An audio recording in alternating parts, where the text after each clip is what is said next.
አሰላሙ አለይኩም ወራህመቱላሂ ወበረካቱ። የተወደዳችሁ እንዴት ቆያችሁን? የረመዳን አንድ ሚንበር ኸበር ጀመረ።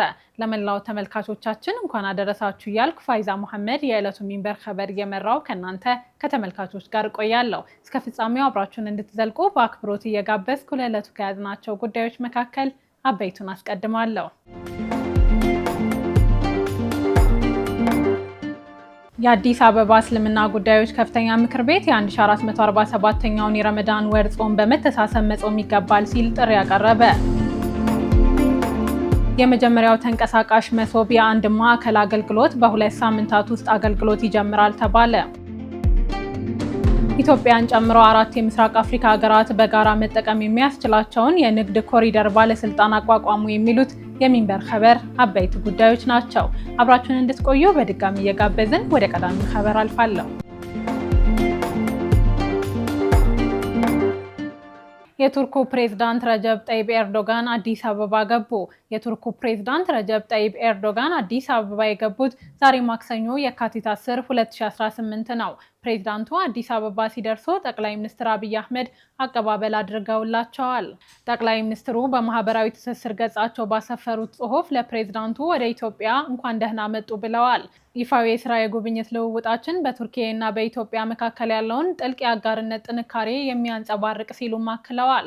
ከአንካራ እስከ አዲስ አበባ በሁለቱ ጥንታዊ ሀገራት መካከል ያለውን ትብብር ይበልጥ የሚያጠናክሩና ዘላቂ ትስስርን የሚያረጋግጡ ውጤታማ ውይይቶች እንዲኖሩን እመኛለሁ ሲሉ አስፍረዋል።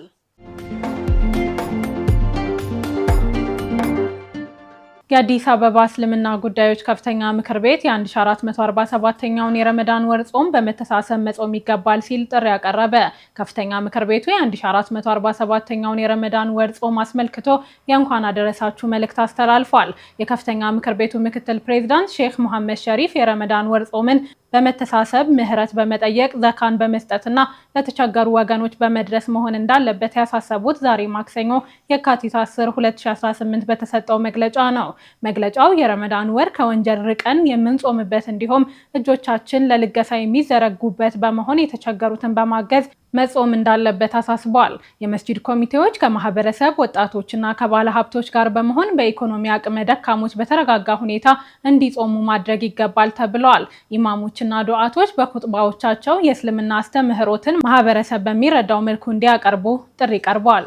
ውድ የሙስሊም ማህበረሰባችን አባላት፣ ረመዳን ጾምን ከወንጀል ርቀን የምንጾምበት፣ ሰላት የምናበዛበት፣ የአላህ ንግግር የሆነውን ቁርአንን አብዝተን በማስተንተን የምንቀራበት፣ እጆቻችንን ለልገሳ የሚዘረጉበት፣ ዚክሩላህ ጋር በእጅጉ የምንዋሃድበት፣ ከዓለማዊ ልፋት ቀዝቀዝ ብለን በመስጂዶቻችን ኢዕቲካፍ የምናደርግበት፣ የለይለተል ቀድርን ለማግኘት የምንጥርበትና በአጠቃላይ በተለያዩ የአምልኮ ዘርፎች ከአላህ ጋር የምንገናኝበት ወር ነው።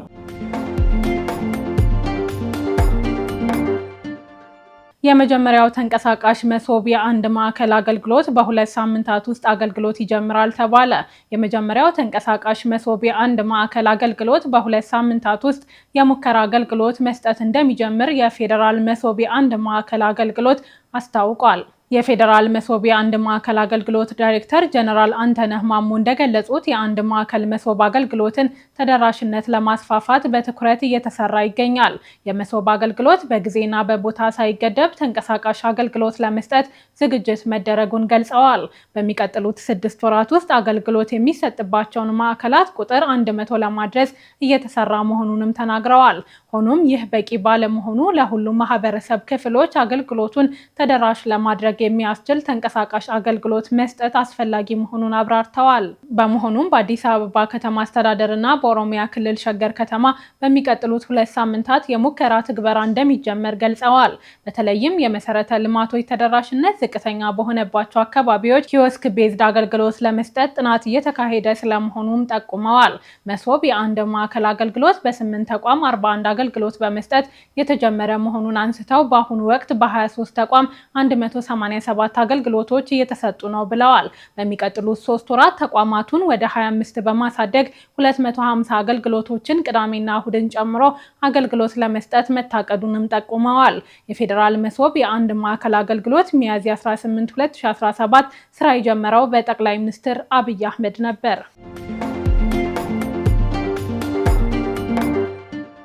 ትራንስፎርመሮችና ጀነሬተሮች ከቀረጥ ነፃ እንዲሆኑ ውሳኔ ተላለፈ። የገንዘብ ሚኒስቴር ለኢንቨስትመንት ስራዎች የሚውሉ የካፒታል እቃዎች ዝርዝር ላይ ማሻሻያ በማድረግ ትራንስፎርመሮችና ጀነሬተሮች የቀረጥ ነፃ መብት ተጠቃሚ እንዲሆኑ መወሰኑን አስታውቋል። ሚኒስቴሩ ይህን ያስታወቀው ጥር 22 ቀን 2018 ለክልልና ለከተማ አስተዳደር የኢንቨስትመንት ተቋማት በላከው ይፋዊ ደብዳቤ ነው። እንደ ሚኒስቴሩ ከሆነ ይህ ማሻሻያ የተደረገው በወቅቱ በስራ ላይ የነበረው መመሪያ ለባለ ሀብቶች አስፈላጊ የሆኑትን ሁሉንም የካፒታል እቃዎች ሙሉ በሙሉ ያላካተተ ሆኖ በመገኘቱ ነው።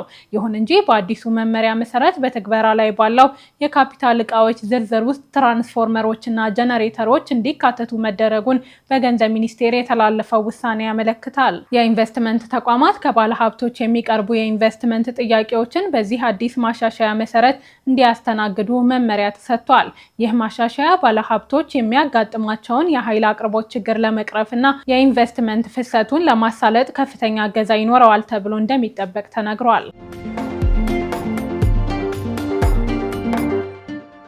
የቀድሞው የኢትዮጵያ አየር መንገድ ዋና ስራ አስፈጻሚ አቶ ግርማ ዋቄ የኡጋንዳ አየር መንገድ አማካሪና ጊዜያዊ ዋና ስራ አስፈጻሚ ሆነው ተሾሙ።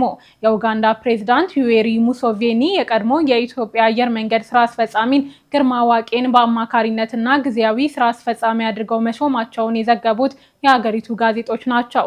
አቶ ግርማ ዋቄ በአዲሱ ሹመታቸው በኡጋንዳ አየር መንገድ ውስጥ የታዩ የአስተዳደር ድክመቶችን ይሞላሉ ተብሎ ይጠበቃል። ፕሬዝዳንት ሙሴቬኒ ለሀገሪቱ ስራና ትራንስፖርት ሚኒስትር በጻፉት ደብዳቤ አቶ ግርማ ዋቄ በአማካሪነትና በጊዜያዊ ስራ አስፈጻሚነት መሾማቸውን ገልጸዋል። በኡጋንዳ አየር መንገድ ውስጥ አሁን ያለው የአመራርና የአስተዳደር ድክመት ይታወቃል። በአየር መንገድ ውስጥ ያሉ በርካታ የአመራር ድክመቶችን ለማስተካከል እንዲረዳችሁ ግርማ ዋቄን በአማካሪነት እንድትሾሙ አዝዣለሁ ብለዋል። በተጨማሪም በሐምሌ ወር 2026 ስራ አስፈጻሚ እስክንሾም ድረስ ጊዜያዊ ስራ አስፈጻሚ ሆነው እንዲያገለግሉ ይሁን ሲሉ ፕሬዝዳንቱ ማዘዛቸውን ጋዜጦቹ ዘግበዋል። ግርማ ዋቄ ለአየር መንገዱ ስራ አስፈጻሚ እስኪሾም ድረስ ከቦርዱ ጋር በቅርበት እንደሚሰሩም ተገልጿል። ከሳምንታት በፊት የኡጋንዳ አየር መንገድ ዋና ስራ አስፈጻሚ ጄኒፈር ባሙቱራኪ ከኃላፊነታቸው መነሳታቸውን ተከትሎ በኡጋንዳውያን የማህበራዊ ሚዲያ ተጠቃሚዎች ዘንድ የአቶ ግርማ ዋቄ ስም በተተኪነት ሲነሳ ሰንብቷል። ፕሬዝዳንት ሙሴቬኒ ከቀድሞ የኢትዮጵያ አየር መንገድ ዋና ስራ አስፈጻሚ አቶ ግርማ ዋቄ ጋር በጽህፈት ቤታቸው ተገናኝተው ከተለያዩ ጉዳዮች በተጨማሪ ስለ አቪዬሽን አስተዳደር ውይይት ማድረጋቸውን የፕሬዝዳንቱ ፕሬስ ጉዳዮች ኃላፊው መግለጻቸው ይታወሳል። ነገር ግን በአቶ ግርማ የሀገሪቱ አየር መንገድ ዋና ስራ አስፈጻሚ ሆነው እንዳልተሾሙ በመግለጽ የፕሬዝዳንቱ ጽህፈት ቤት ማስተባበያ አውጥቶ ነበር። አቶ ግርማ ዋቄ ለ7 ዓመታት ያህል የኢትዮጵያ አየር መንገድን መርተዋል። አቶ ግርማ የኢትዮጵያ አየር መንገድን ባስተዳደሩባቸው ዓመታት በርካታ ውጤታማ ስራዎችን ሰርተዋል።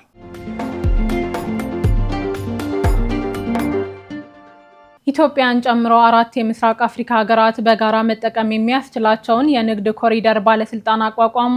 ኢትዮጵያ፣ ጅቡቲ፣ ደቡብ ሱዳን እና ኡጋንዳ በጋራ የሚያስተሳስራቸውን የንግድ ኮሪደር ባለስልጣን ማቋቋማቸው ተገልጿል። የምስራቅ አፍሪካ አጎራባች ሀገራት የሆኑት ኢትዮጵያ፣ ጅቡቲ፣ ደቡብ ሱዳን እና ኡጋንዳ በጋራ የሚያስተሳስራቸውን የንግድ ኮሪደር ባለስልጣን ለማቋቋም በሚያስችለው ስትራቴጂካዊ ኢኒሼቲቭ ላይ የጋራ ስምምነት ተፈራርመዋል። የፊርማ ስነስርዓቱ የካቲት 8 2018 በጅቡቲ መካሄዱ ተገልጿል። የንግድ ኮሪደር ባለስልጣን ለመመስረት የሚያስችል ነው የተባለው ስምምነት የጅቡቲ፣ ኢትዮጵያ፣ ደቡብ ሱዳን፣ ኡጋንዳ በሚል ስያሜ የሚታወቅ ሲሆን ዓላማውም የቀይ ባህር ወደቦችን ከታላላቅ ሐይቆች ሀገራት ጋር በማስተሳሰር ቀጠናዊ ንግድ ማሳደግ መሆኑን የጅቡቲ የወደቦችና ነፃ ቀጠናዎች ባለስልጣን አስታውቋል። በአውሮፓ ህብረት ይደገፋል የተባለው ይህ ፕሮጀክት በ4ቱ የምስራቅ አፍሪካ ሀገራት የንግድ ልውውጥን ለማቀላጠፍና ከዚሁ ጋር ተያይዞ የተዘጋጁ ደንቦችን ለማስማማት እጅግ አስፈላጊ መሆኑ ታምኖበታል ተብሏል።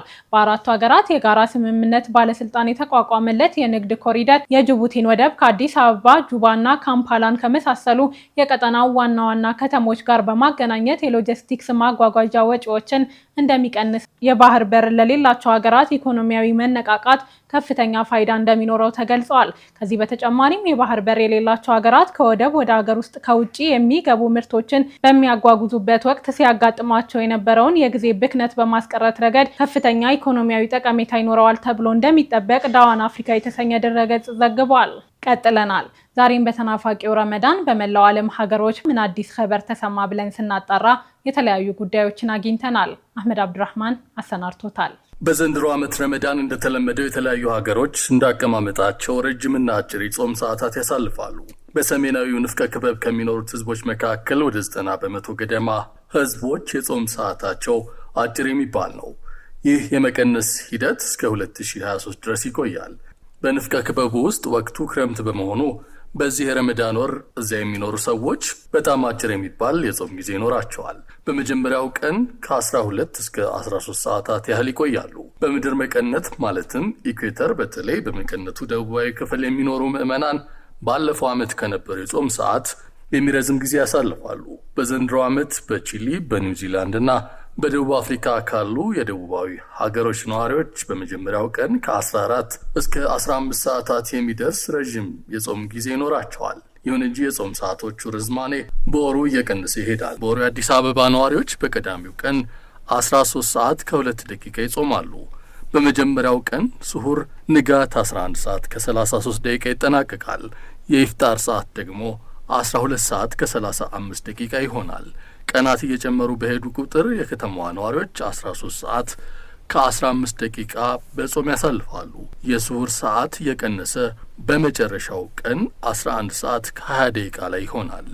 ሞሮኮ የሞሮኮው ንጉሥ ሙሐመድ ስድስተኛ ለረመዳን ወር በመላ ሀገሪቱ አዲስ የተገነቡና የታደሱ 157 መስጂዶች ክፍት እንዲሆኑ መመሪያ አስተላልፈዋል። እንደ ሞሮኮ ወርልድ ኒውስ ዘገባ ከሆነ 95 ገደማ መስጂዶች አዲስ የተገነቡ ናቸው። 42ቱ ደግሞ እድሳት ተደርጎላቸዋል። መስጂዶቹ የተገነቡትና የታደሱት በንጉሱ ልዩ ክትትልና ድጋፍ ነው። ይህም በረመዳን ወቅት የሚኖረውን ከፍተኛ የምዕመናን ቁጥር ለማስተናገድ ታስቦ የተከናወነ መሆኑ ተገልጿል። የሞሮኮ መንግስት ለመስጂዶች ግንባታና እድሳት ከ64.7 ሚሊዮን ዶላር በላይ ወጪ ማድረጉን ገልጿል። ፍልስጤም በጋዛ የደረሰውን ጥፋት ተከትሎ የአካባቢው ባለሙያዎች በእጅ የተሰሩ የረመዳን ጌጣጌጦችን ከፍርስራሾች ላይ በማንሳትና ጥቅም ላይ የዋሉ ቆርቆሮችን በመጠቀም በማህበረሰባቸው ውስጥ የደስታ ስሜት ለመፍጠር ሙከራ እያደረጉ መሆኑ ተነግሯል። በከተማዋ መስጂዶች የወደሙ ሲሆን የጦርነት ተጽዕኖም በየቦታው ይታያል። የጋዛ ነዋሪዎችም ያገኙትን አነስተኛ ቁሳቁስ በመጠቀም የተባረከው ወር ከመድረሱ በፊት መጠለያዎቻቸውን እያስጌጡ እንደሚገኙ ዘገባዎች አመልክተዋል። ወላጆች ይህን የሚያደርጉት በግጭትና መፈናቀል ውስጥ ብቻ ለሚያልፉ ልጆቻቸው መደበኛ ህይወትንና ደስታን ለመፍጠር መሆኑን ተናግረዋል። እነዚህ ወላጆች እንዲህ አይነቱን ጥረት ሲያደርጉ ልጆቻቸው በአደጋ ውስጥ ቢሆን ተስፋ እንዲኖራቸው ማድረግ በጣም አስፈላጊ መሆኑን ገልጸዋል። ሳውዲ አረቢያ በመዲና በሚገኘው መስጂድ አነበዊ ውስጥ በረመዳን ኢቲካፍ ለሚገቡ ምዕመናን ልዩ ድንኳን ተዘጋጅቷል። በድንኳኑ የሚቆዩ ሁሉም ምዕመናን በመስጂዱ አስተዳደር መመዝገብ ይኖርባቸዋል ተብሏል። የሳውዲ ዜግነት ያልያዙ ምዕመናን ከስፖንሰሮቻቸው ፈቃድ ያስፈልጋቸዋል። በመጨረሻም የእንግሊዝ ከፍተኛው ሊግ አስተዳዳሪ ፕሪሚየር ሊግና እንግሊሽ ፉትቦል ሊግ በረመዳን ወቅት በቀደመው ጊዜ ሲያደርጉ እንደነበረው ለኢፍጣር የአፍታ ረፍት እንደሚኖር አሳውቀዋል። የኢፍጣር ረፍቱን ለመውሰድ የክለብ አምበሎች ከአርቢትሮች ጋር በመሆን ሙስሊም ተጫዋቾች የሚያፈጥሩበትን አጋጣሚ ይመርጣሉ። ጨዋታው የሚቋረጠው ግጥሚያዎች እየተከናወኑ ባሉበት ሊኖር በሚችል ረፍት ነው።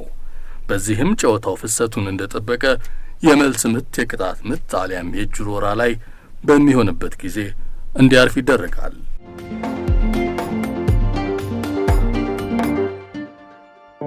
ውድ የሆነውን ህይወት ከጅማሬ አንስቶ እየተከታተልን ወደ ነገ መዳረሻዋ በሰላም እንድትደርስ እየተንከባከብናት ማደሪያዋ የሆነውን አካሉን በጥራት እየመረመርን ለጤናው ስንተጋ 23 ዓመታት ተቆጠሩ። ኢትዮ ጠቢብ ሆስፒታል በአማኑ ቀንም ሆነ ጊዜ ከመዳፎ ሊያመልጥ በሚሮጥበት ፈታኝ ወቅት ከመጡ እርሶን ወክለን ከጊዜ ጋር እንሽቀዳደማለን። የልጅ ምኞቱ ህልም ሆኖ የሚቀር ሲመስል ወላጆች ልናደርጉ ከልብ እንሰራለን። መንፈስና ስጋው ሲዝሉ በጠቢብ እጆች እርዳታ በርትተው የህይወትን ግሩምነት እንደ አዲስ ያያሉ። የትኛውም የጤና እክል ወደኛ ቢያመጣው ከፈገግታው ጋር እንጂ ከህመሙ ጋር እንዳይመለሱ በሙያችንና በሰብአዊ ፍቅራችን ልናክመው ቃል አለብን። አምነውን የህይወቱን ነገር ሰጥተውናልና ዋና ጉዳያችን የእርሶ ጤና ነው። ኢትዮ ጠቢብ ሆስፒታል ሁሌም ለጤናው እንተጋለን።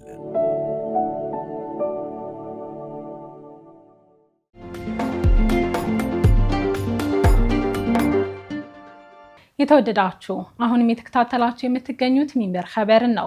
አብራችሁን ስላላችሁ ደስ ይለናል። ለሚንበር ኸበር ጥቆማ ወይም ማስተያየት ካላችሁ በአጭር የስልክ ቁጥር 9282 ላይ ብትልኩልን አጣርተን መልሰን ለእናንተው እናቀርባለን።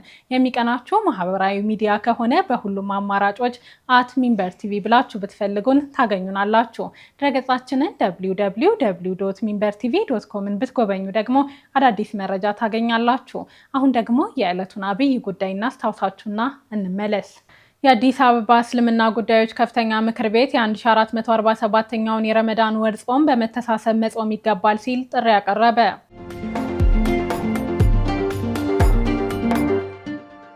የግብጽ የውጭ ጉዳይ ሚኒስትር በቀይ ባህርና በአፍሪካ ቀንድ ጉዳዮች ከኬንያ ከፍተኛ ባለስልጣናት ጋር ተወያዩ። የግብጽ ከፍተኛ ልዑካን ቡድን ከኬንያ ባለስልጣናት ጋር በቀይ ባህርና በአፍሪካ ቀንድ አሁናዊ ጉዳዮች ዙሪያ የተወያዩት በግብጽ የውጭ ጉዳይ ሚኒስትር በድር አብዱላጢና የውሃ ሀብትና መስኖ ሚኒስትር ሃኒስ ዊላም የተመራ ከፍተኛ ልዑክ ኬንያን በጎበኘበት ወቅት ነው።